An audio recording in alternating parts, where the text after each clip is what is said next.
तवांग में चीन की चाल आखिर किस तरह से नाकाम हो गई है, किस तरह से भारतीय जवानों की ये पूरी तैयारी थी, हम आपको विस्तार से यही समझाने की अब कोशिश करते हैं। बिल्कुल, मैप के जरिए देखिए आपको ये समझाने की कोशिश करते हैं कि आखिर कैसे जो है चीनी जवान पहुंचने की कोशिश कर रहे थे भारतीय सीमा में। रीमा, बिल्कुल, ये पॉइंट बार भी हम बताएंगे। अरुणाचल के तवांग में चीन के सैनिकों से झड़प की स्थिति, और पहले से हमारी सेना को मालूम था कि ये ड्रोन के जरिए रेकी कर रहे हैं और बड़ी भूमिका निभाई इसमें हमारी सेना ने कि पहले से ही बीते 15 दिन से उनकी तैयारी चल रही थी और वो सक्सेस पे रहा।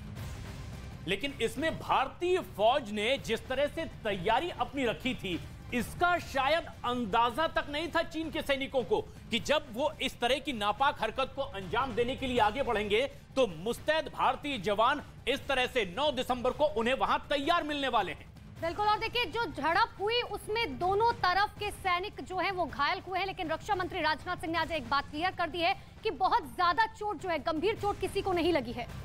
जो फ्लैग मीटिंग हुई उसका क्या असर हुआ, ये इस वक्त हम आपको बताएंगे। झड़प के बाद फ्लैग मीटिंग हुई और उस मीटिंग का असर ये हुआ कि उसके बाद दोनों ही तरफ की सेना ने ये खुद एक दूसरे को आश्वासन दिया कि अब वहां तनातनी की सिचुएशन नहीं रहेगी, और आज चीन ने दो टूक कह दिया, हालात स्थिर है। और 11 तारीख को जो फ्लैग मीटिंग हुई है उसमें उन्हें अपनी स्थिति पर कायम रखने के लिए कह दिया गया था, और इसीलिए अभी पहला बयान आया कि स्थिति सामान्य है, स्थिर बनी हुई है।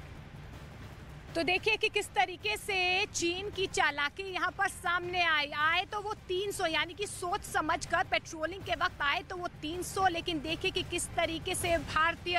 सैनिकों ने, सेना ने अपना पराक्रम और अपनी वीरता और शौर्य का परिचय दिया कि एक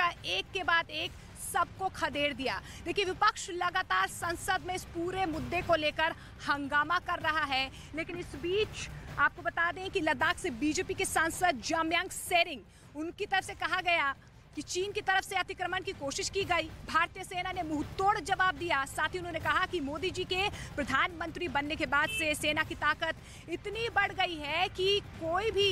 1 इंच जमीन भारत से ले नहीं सकता है।